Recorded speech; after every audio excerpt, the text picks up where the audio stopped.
Hi, this is Belinda from Belinda's Book Nook, and I'm here again. I told you guys I'd be in the same outfit because I recorded my Friday reads earlier, and now I'm doing a book chat just to try to get this in before the holidays set in and I go away for a little bit, so I won't be able to make the videos. I'll be at my in-laws.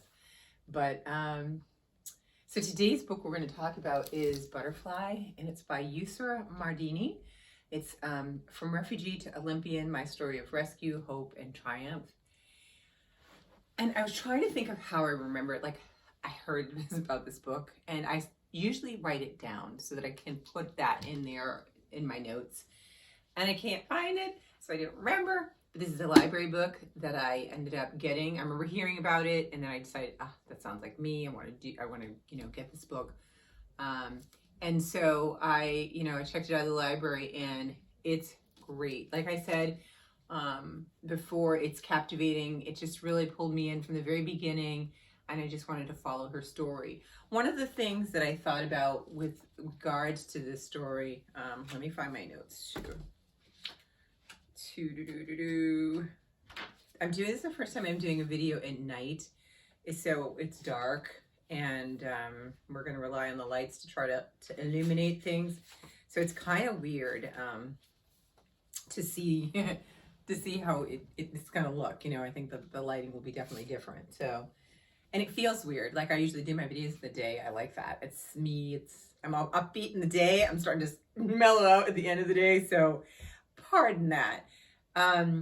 Okay, so one of the things that I talked about is that this, I've read a lot of immigration stories and things of that, but this one was a lot different. And I think one of the things that I had commented about in my notes was that it's different because it's from a kid's perspective. I believe that Yusra was maybe 15 or 16. No, maybe 14, 13 or 14 when it started. I want to say that was the age because her sister was probably 17. Oh, I didn't put my little Christmas tree on. Wait, okay, hold on. There it is. Anyway, so it was interesting to hear a youthful perspective, and I also appreciated how she told the story. She really demonstrated how her father was a very big influence in terms of creating her and her sister's interest in swimming and then training them. And, sometimes it was like, wow, he's really going overboard, but he really believed in them and he really wanted them to become swimmers. And so the story gives you a glimpse into her life before kind of chaos sets in, and you see she's a normal teenager and she's got insecurities and things that go on in school, and she begins to really want to become a professional swimmer, and one of her goals was to go to the Olympics. She really admired Michael Phelps, but then again, who didn't, that watched his swimming and watched his amazing achievements, and she wanted that for herself.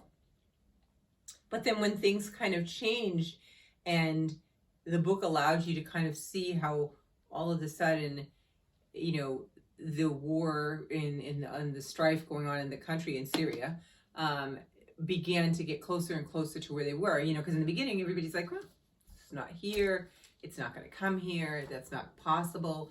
And it did. They were, she does just tell you stuff that you're like, wow, I don't know how people find the courage to survive in that kind of situation.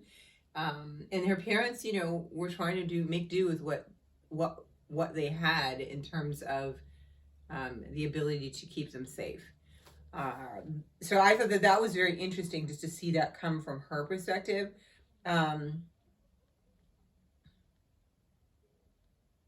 Yeah. So one of the things that I talked about too is that when they did decide that they wanted to leave and flee the country, their journey, cost them a lot of money. It was just initially her and her older sister that went, and her mother and her younger sibling stayed behind, as well as the father. And for I can't imagine being that age and in crossing countries and borders and crossing the ocean to seek safety at that age. And so, her bigger sister had to kind of step up and be very strong and show that she was like their rock on that journey. But they both kind of really, helped each other, and you got to see the journey with them and some other people that were trying to flee. And I thought it was just fascinating to listen to the story. And they had actually pictures. I actually printed some of the pictures from the book, and some that I found, actually these two from the book, and then these two I found online to put in my journal.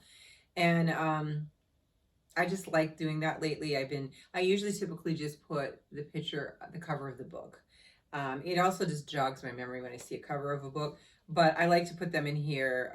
And I started recently adding a lot more photos to the reviews. So I just found that very captivating. But one of the things that I really thought about and kind of stays with me even now after reading the book is the word refugee. And that, up until that point, she was Yusra. She was a girl who, was a swimmer, was a student, was a daughter, was a friend. And all of a sudden, when a person tries to seek safety, they become this new label has been attached to them. So you are no longer just Yusra, or her father's daughter, or a friend of so and so. It's all about that label, and that label can be a good and a blessing and a curse. It kind of sometimes people people think of it in a negative way. Everybody kind of has their own idea when they hear that word. It triggers something, and so she had to kind of like figure out how to live with this, because she knew that this was, from this point forward, that's what she was going to be referred to. One of the things that she talked about in the book as well was, once they found out her story about her and her sister and a bunch of others that were trying to flee in this boat, and how they didn't drag the boat and swim, but to safety. They basically got out of the boat to free up some of the weight, and they kind of kept guiding the boat so that it wouldn't drift off away from the destination they were going to. And they were in there for hours. And that is still heroic. But I think the media wanted to have a better story to sell. And she was just trying to reconcile that this is what people wanted to take away from that whole journey and experience, and not necessarily look at, well, why are these people fleeing and what's going on? What can we help there? So I think that she was a little taken aback from that when she started to do interviews. People really kind of focused and honed in on that. And I think the whole thing with the label, I mean, what would the harm be in not using that? Like, if you don't say a refugee, if this is a person that's immigrating from another country, in this case Syria, and they are trying to seek like political asylum or whatever you want to call it. They just want to, I mean, look, if you weren't fleeing danger, and you just, any person just wants to move to another country, you go through the logistics and the paperwork and the things for that, and nobody really thinks anything of it. But when you're fleeing danger, you are then kind of stigmatized with this label that precedes everything that you do. And so I wonder, an alternate universe, if that label was gone, would it make things better? Now, I know that you can also seek economic assistance with that label. But do you have to have the label for that? No. I mean, if you know that people, that's what people are coming and that's what's happening, then you can still do that without having this label. I think we have so many labels that we attach to things, and it's distracting, and it doesn't allow you to really see people who they are when you do that. I think that's my opinion. And so that was one of the things that I really, really like. I continue to think about now, like, do we have to use that word? Like, that's Yusra Mardini. She was a swimmer from Syria, a student, a daughter, and she had to flee danger. And she now lives in Germany. I think she's still in Germany. One of the things that people need to remember when they hear that word is that people are giving up everything: their home, their culture, their food, their friends, their family, and they're going to another place, often with a new language, and they have to adapt. And she does, only small, but she does show how it's you have to adapt to where you are and let go of some of those things, and that's hard. And that's something that tugs at your heartstrings when you read a book like this, because she's constantly thinking about hopeful the day that she could return home. But the longer they stay there, the probably less likely that will happen. Also, the political strife and things that were going on there continued. So I think that these are important books to read. It also puts perspective in all of the things that we have that we don't take for granted. But I really loved her story. I won't tell you anymore because I don't want to spoil the book, but it's really, really good.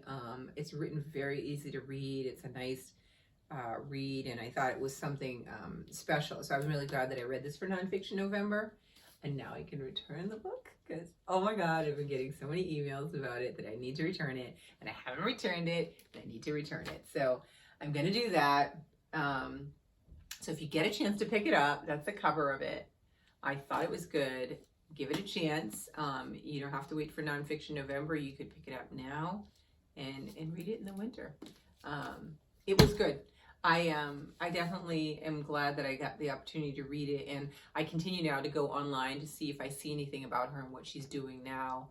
One of the things that it also illuminated is that she started to see that the story and the message was bigger than her just being a swimmer. Like, she wanted to be a swimmer, but then she realized with time and guidance and the people around her, to letting her know that this story can be powerful enough to illuminate people to what's going on, and maybe this will help change occur, and for people to understand what it's like to do to move somewhere else, that for safety. So I think it's a good book.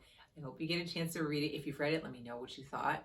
And if you do read it in the future, come back and let me know what you thought, because I love to talk about books with people. So have a lovely day. I won't say what day because I'm not sure when I'm putting this video up, but I will talk to you guys soon, and just stay safe, wash your hands, wear your mask, back to that protocol again, and I will talk to you soon.